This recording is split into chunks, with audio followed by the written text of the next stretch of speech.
Welcome, Leisure Gamers, to the 8th episode of the Leisure Gamer Podcast and the first one of 2012. Happy New Year! Yeah!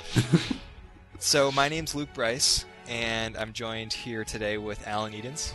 How's it going, Leisure Gamers? And Sunshine Cinerath. What the sheep?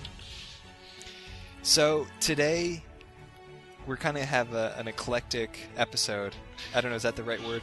Eclectic? Yeah, that fits. Sure, that works. We'll give it to you. And it's packed. Yes, So we'll try and get to jam-packed.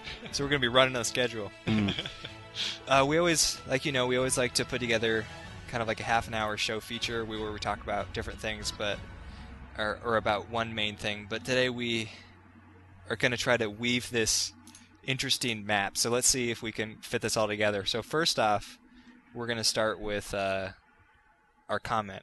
Yes, we have some... Is that what we're doing first? Yeah, the community mail. Okay. I know we usually end our episodes with community mail, but we kind of decided to base the episode a little bit off the community mail. So, this is how much we value our community mail. So if you send us one, we'll put you right front and center of the podcast. Oh yeah, you got the spotlight. absolutely. And this one is from our good friend Matt, who this is his second community mail, so he's definitely one of our, top people, I guess you could say, in the community fan base. Yep. He is the most leisurely of Leisure Gamers. Yes, exactly. All right, so Matt says, one game that I was immensely impressed and actually moved by was Bastion. The entire offering is what I think the reason we all play games, to have fun and be entertained. I quite literally had my jaw on the floor the entire playthrough and even shed a tear at the end. I don't think I've ever played a game quite like it. I highly recommend this game to all of you. I think Luke mentioned it. He mentioned he bought it. As well as the soundtrack, which is worth the price of admission alone. Keep up the great work on these shows, and I enjoy that you each like your own style of games. Thanks, Matt. No, Matt. Thank you. And we cut off his first part of the comment, which was agreeing with us that Skyrim was one of the best games of 2011. But then he just, as we were talking last podcast, what we thought was the best, or some of our favorite games of 2011, that's when he shared Bastion. So I will say I played maybe like 20 or 30 minutes of it, and he is right that the game is really impressive, and the soundtrack I did get with the game, I probably listened to the soundtrack solid, or all the way through solid, maybe 3 or 4 times. So I've listened to the soundtrack more than I've played the game. Wow. Yeah, that's what I've heard. I've just heard nothing but good things about it. People love the music and the narrator. People love his voice. Do you hear him in the beginning? Yeah, I mean, that's the strength of the game. Is it's like an RPG, or it is an RPG, but the game has taken place. It's like the game's already taken place, and you replay through the events and then that's when the narrator narrates everything. Mm. So, and it's pretty cool and pretty subtle too, because let's say the first time you fall off the level, or like make a mistake or die or whatever, and the narrator will actually say that you had lost your path briefly, but you're back on track now. So like he just kind of goes along with it that you failed, but yet you restart. That's cool. Yeah, the narrator's this, I don't want to say deep booming voice, but it's definitely a remarkable voice. Mm-hmm. But yeah, it's kind of strange too, because it's like everything's already, like I said, already happened, and you're just replaying through it, and the narrator is going along. So I need to get back into it, but then the thing that's got me, and I'll admit, is the Steam sales this holiday. I mean, I've stocked up on some of the biggest time commitment games. I bought Deus Ex, Human Revolution. I bought Dragon Age Origins because I never did play the first one. Mm-hmm. I finally bought Skyrim, and I was already working my way through Witcher 2. So I mean, like these are probably the top 4 most time-intensive games, or RPGs, and yeah. So that was a mistake. How are we ever going to solve your problem of ever finishing a game if you keep doing this? They could stop making video games. I think you'd anger a lot of people if we did that. Maybe that's what you pay the high price for, to get the game when it first comes out, so that you don't get trapped in the sales mentality and you just buy all these games. I did think about the other day. I was like, maybe I like buying or like acquiring games more than playing them. You're a collector. Yeah.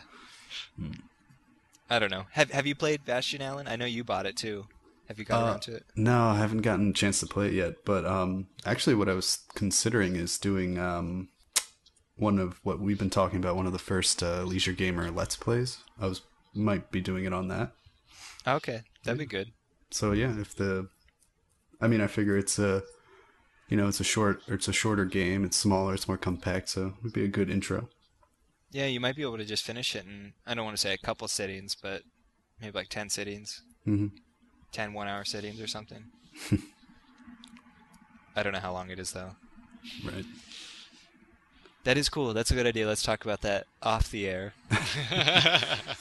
Well, you gotta tempt the listeners here. Oh yeah. Well, yeah. No, I completely agree. Plus, if we say stuff on the air, then they can hold us to it. No, that's true. Yes. I know Matt holds me to a lot of stuff. He'd be like, "So, did you get Skyrim yet?" But I did. I'm level 5. Nice. Awesome. So, Bastion, let's see. What's next on our agenda? Oh, Bastion was we've wrote out our roadmap of what this episode's supposed to be like. So Bastion was supposed to lead us into other games that we're looking forward to in 2012. That's a great segue. Perfect. Literal segue. You know, you just got to show the audience your hand sometime, I guess. Yes. Break down the fourth wall. All right. So games we're looking forward to in 2012. So what are you looking forward to, Luke?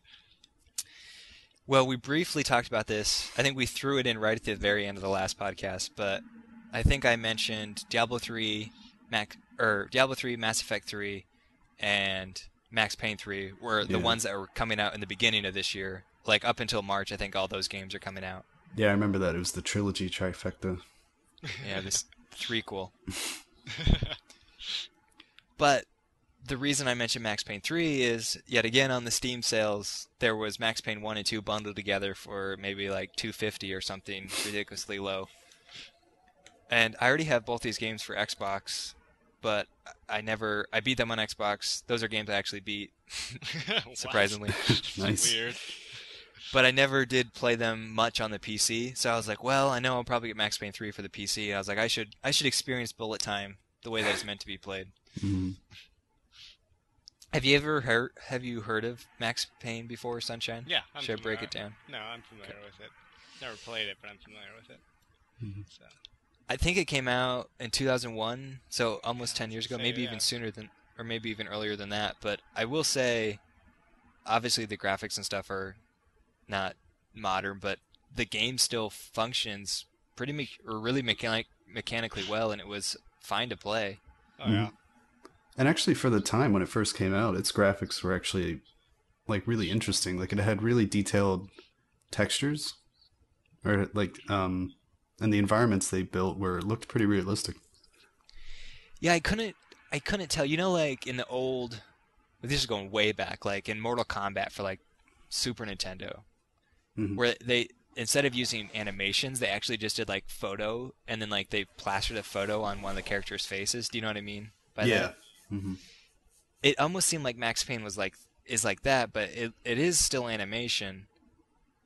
Mm-hmm. So it's not like photo, but I do get what you're saying. It is incredibly detailed for the time. And like what really blew me away is one of the very first scenes is you arm this door with TNT or explosive or something, and then you blow the door in, and then it cuts to the other side of the door being like blown in and the wall being blown apart, and it's slow-mo with debris flying everywhere, and then like Max Payne walks through, and I was like, dear God, if I had a computer at the time to run this, I would have crapped my pants back then. Yep, those were, it was one of the first really cinematic games. And I will say that the game is actually quite tough. Mm-hmm. Games have gotten so much easier. It's just constantly saving and loading. I think you're just getting better, maybe. You know.